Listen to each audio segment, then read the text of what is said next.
Hola, espero que tengas un muy buen día. Hoy te voy a explicar la voz pasiva en inglés, passive voice, que para explicártela necesito explicarte primero la diferencia entre la voz pasiva y la voz activa. La voz activa es aquella en la cual el sujeto de la oración, voy a acomodar un poquito la cámara, el sujeto de la oración es el que realiza la acción. Por ejemplo, te lo voy a explicar en castellano. Pedro compra caramelos. Compra caramelos, por ejemplo. ¿Quién realiza la acción? Si al verbo, que es el verbo comprar, yo le pregunto, ¿quién compra caramelos? La respuesta va a ser Pedro, como sujeto de la acción. Él es el que realiza la acción. El doer, que se dice en inglés. Doer, que es del verbo hacer, doer, el que hace. ¿Ok? Bueno, entonces Pedro es el que compra caramelos. Entonces, él es el sujeto activo. Esta oración es activa. ¿Por qué? Porque tengo a esta persona que es la que está realizando la acción. Ahora te voy a hacer una oración en inglés para que veamos cómo pasarla de activa a pasiva. Te digo, por ejemplo, Mary, puedo decir she, pero voy a usar Mary, waters, riega las flores, the flowers. Ok, Mary waters the flowers. Ok, ¿qué pasó acá? La acción la está haciendo Mary. Mary es la que realiza la acción, la que está regando las plantas, la que riega las plantas.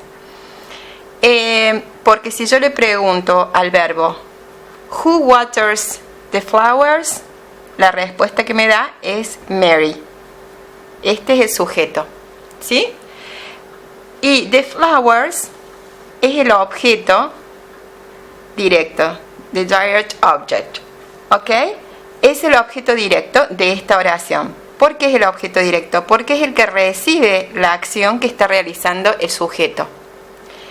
Entonces, esta oración es una oración activa, es una voz activa. Para transformar esta oración en pasiva tengo que hacer lo siguiente.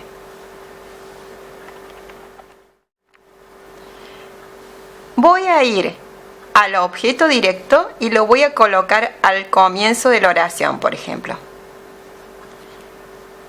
Lo voy a colocar como sujeto. The flowers.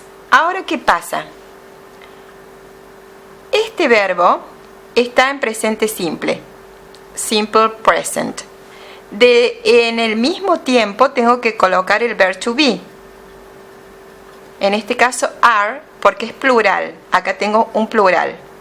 Entonces, las flores son regadas. Y me pregunto por quién. By Mary. Esta es la voz pasiva.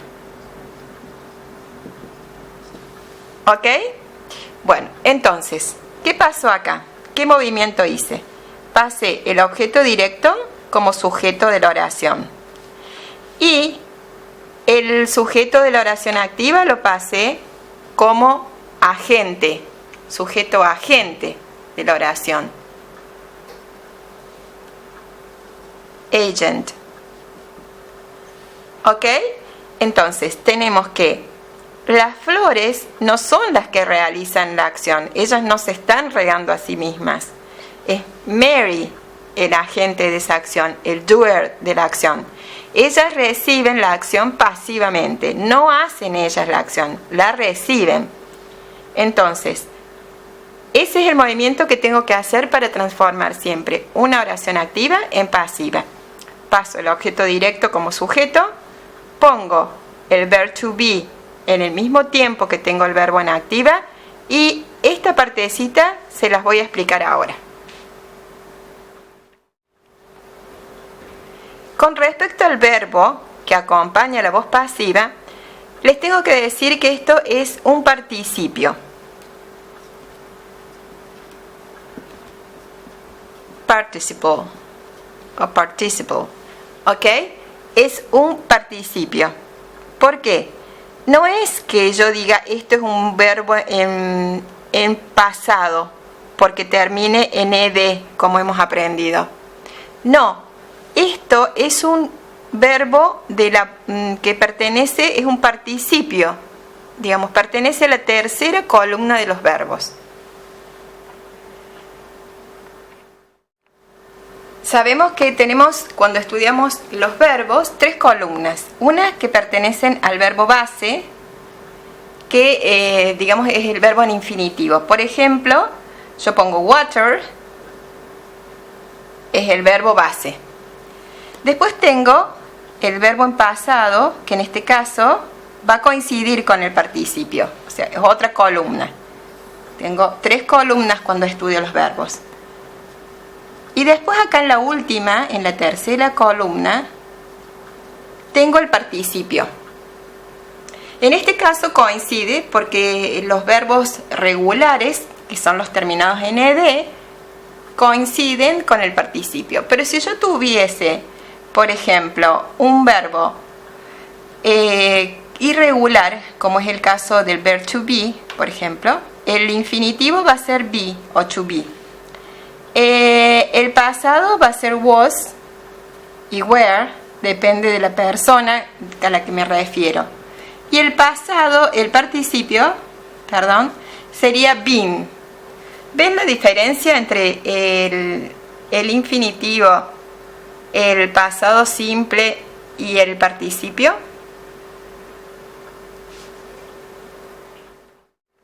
Entonces, por favor que quede bien claro que para utilizar la voz pasiva, para formarla junto con el verb to be, voy a utilizar la tercera columna de los verbos.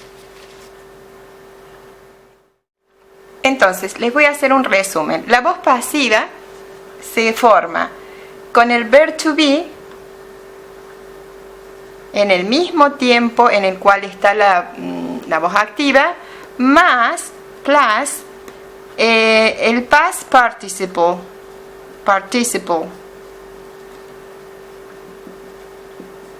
que es la tercera columna. La tercera columna. Esa es la forma, la estructura, digamos, de la voz pasiva, de la passive voice.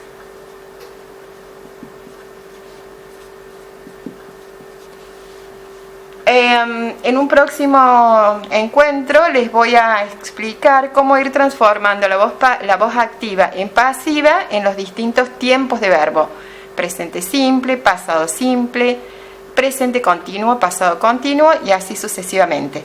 Entonces, lo que nos tiene que quedar claro que para que una oración se transforme en pasiva, en voz pasiva, tenemos que pasar el sujeto, que es el que realiza la acción, lo pasamos como agente de la acción, y el sujeto, el objeto directo, perdón, que era en la voz activa, lo paso como sujeto. Así que bueno, espero que les sea claro. Cualquier duda, les pido que me lo dejen asentado en los comentarios para yo poder ir cada vez mejorando las explicaciones para que queden bien claras y ustedes las puedan entender sin ninguna dificultad. Bueno, así que espero que nos encontremos pronto. Nos vemos. Bye.